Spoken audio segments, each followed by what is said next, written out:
Fernandes' injury is not looking good, with him wearing a protective boot as a precaution and reportedly out of the Tottenham Hotspur game tomorrow. We will talk about that and an injury update on Bruno, as well as news coming in about the takeover potentially moving really quickly in May. It's been slow, it's been a drag, but Qatar's bid is coming in tomorrow, not tomorrow, Friday apparently now, and apparently things are going to move very, very quickly in May. I'm going to get into that story in just a second, but an interesting thing that I picked up is we're getting a lot of news about Sheikh Yassim putting in a bid, but we're not getting as much news about Sergio Ratcliffe putting in a bid. Sergio Ratcliffe's third bid hasn't been confirmed, but Sheikh Yassim's has been confirmed that it is coming in this week, and he's 100% confident it's going to be the next owner of United. It's going to be a big, big bid.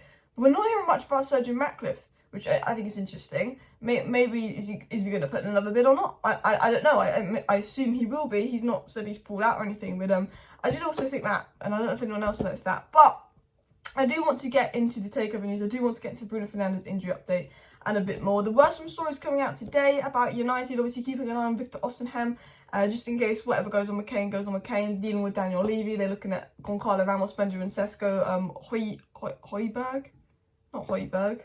Hoyland, jeez, I forgot his name there, and other options as well in case Kane doesn't go through. But I think I'm going to do a live stream tonight, and I was actually thinking, and I don't know what you guys think, unless there's loads of news that comes out during the day, but I actually think they're doing a live stream maybe 10 p.m. tonight after Man City Arsenal, so we can actually talk about that game in our live stream as well as just transfer news, because I don't think the transfer news will be particularly interesting when we haven't got like new owners or anything like that sorted. So let me know your thoughts about a live stream maybe after the Arsenal City game tonight.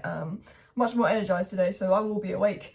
Anyway, let's get into the Bruno Fernandes news, and then let's get into the takeover news. So it was said by the Disco Mirror that Bruno Fernandes is expected to miss the game against Tottenham Hotspur.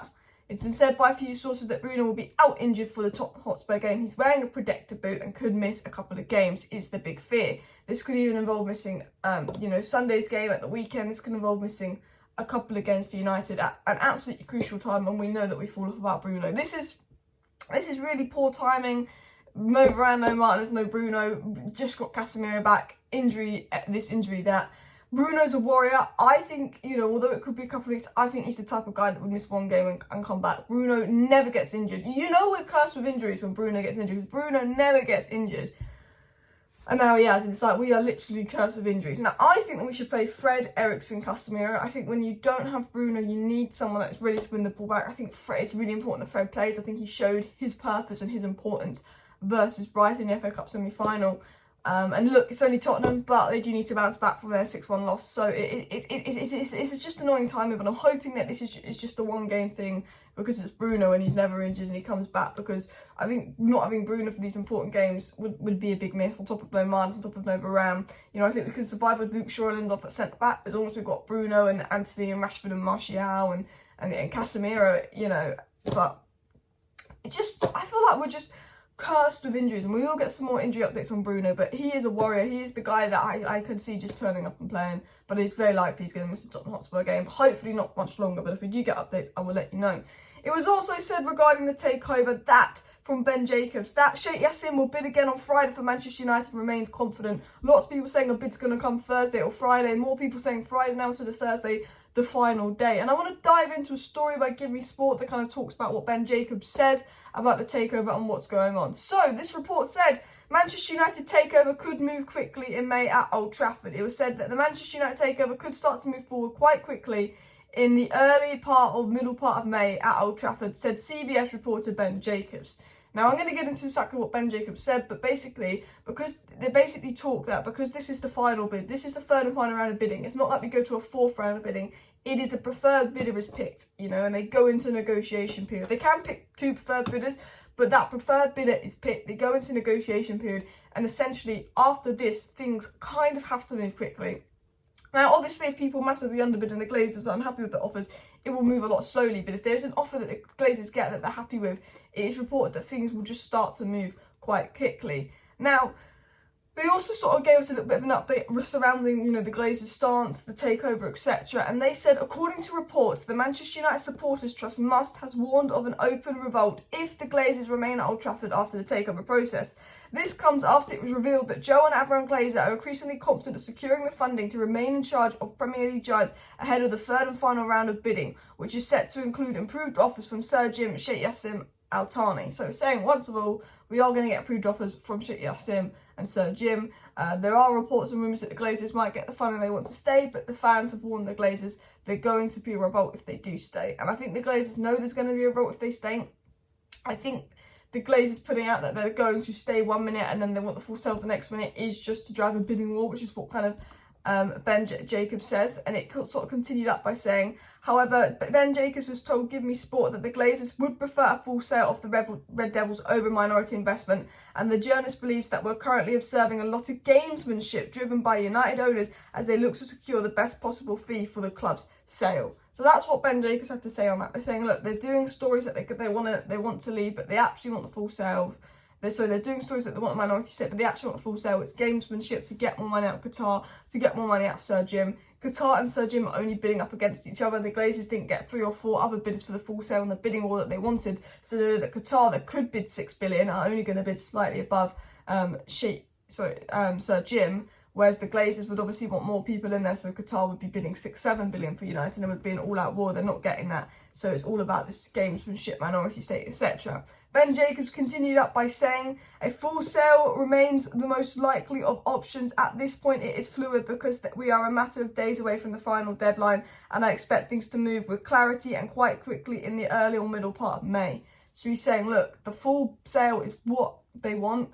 Things are going to move quickly. We're in the third and final round of bidding. When we get into May, it's going to move quickly. It's going to move fluid. It is the full sale. That is what they want at this point, and that has been the case. And he's saying that quite late in the process, that this is the full sale, this is what they want, and it's expected to move quickly, which is positive news. He said, if the Glazers choose to sell the football club, then both Sheikh Yassim and Sir Jim Ratcliffe want to get in as soon as possible because they know how beneficial it will be to have the keys for the club for the time the transfer window opens. So we're seeing a stage of clarity as the process concludes. And he sort of says basically the reason it could move really quickly in May, especially if it's the full sale, is because they'll want to be there in place for the transfer window for their funding. We know that Qatar actually complained to the Rain Group that this was taking so long, that they have plans for the summer. The fact that Qatar are going to the Rain Group and complaining that it's taking long because they have plans for the summer shows Qatar's confidence that they're going to be the next owners of Manchester United, and saying that they want this to move along, they want to do stuff in the summer when they are the next owners of United. And it's said because of the people, if there's new ownership, they want to get on with the transfer window. Although it's looking like it's going to affect our transfer window, because I still believe the Glazers will happily delay the deal and put Ten Hag's transfer window at risk to get a couple more £1 million. I do think it could start to move quickly in May if the Glazers are happy with the bid from Qatar, and I think that's a big if. I think if they do bid 6 billion, I do think it will move quick, but I think if it's 5.5 billion, they'll move it a bit slowly, and it will take up the transfer window a little bit. But I think because Qatar are pushing, because Jim Ratcliffe are pushing, and they want the transfer window, it could really start to move quickly in May as well. It was finally said, but we are also seeing lots of gamesmanship whereby competitive tension is being driven by the Glazers. Regardless of what they do, they want the highest possible price, and both minority investors and outright groups still have value to the club. So for the outright bidders to think that the Glazers might go in one direction, and for the minority investors to think that the full sale is more likely, all ultimately makes groups feel like they might have to go up in their valuation ahead of final offers. And he's basically saying the Glazers are playing this big game where they're putting out one side of the story where the full sale was most likely, so they know that the minority investors have to bid more, but then they keep putting out a story every now and then as soon as they're waiting for it, and it always comes out just before the second bids go in or the third bids go in, just while they know Sir Jim Ratcliffe and Sheikh Yassim are preparing a bid. And these stories only come out when the people are actually preparing a bid, which just says to me it's so games that they actually have got a good minority stake offer that they're thinking of accepting. Carlisle Group, Elliott Group, putting that out as well. Ben Jacobs is literally saying this is all games. The Glazers want the highest possible price. This is the final round of bidding. This ends Friday. The Glazers want the highest possible price. This is all games, but once this is done, the takeover could move quickly, and he is still of the belief that the full sale is the most likely outcome. But he can't say that with 100% certainty. I don't think anyone can say that with 100% certainty, because even though it makes 99.999% sense for the Glazers to completely sell United because they get all that money. They can't afford to run United. If they get a minority investment, technically they're getting less money and they can't give it to themselves. If they do the full sale, they can give the money to themselves, and they like money. The fans will vote if they stay, even though it makes so much sense for the Glazers to leave. You just don't know with the Glazers. They are silly people. But I thought I'd give you a little update on the takeover and what's going on in Ben Jacobs' report that came out, because I think it's really informing in the sense of just to say where we're at.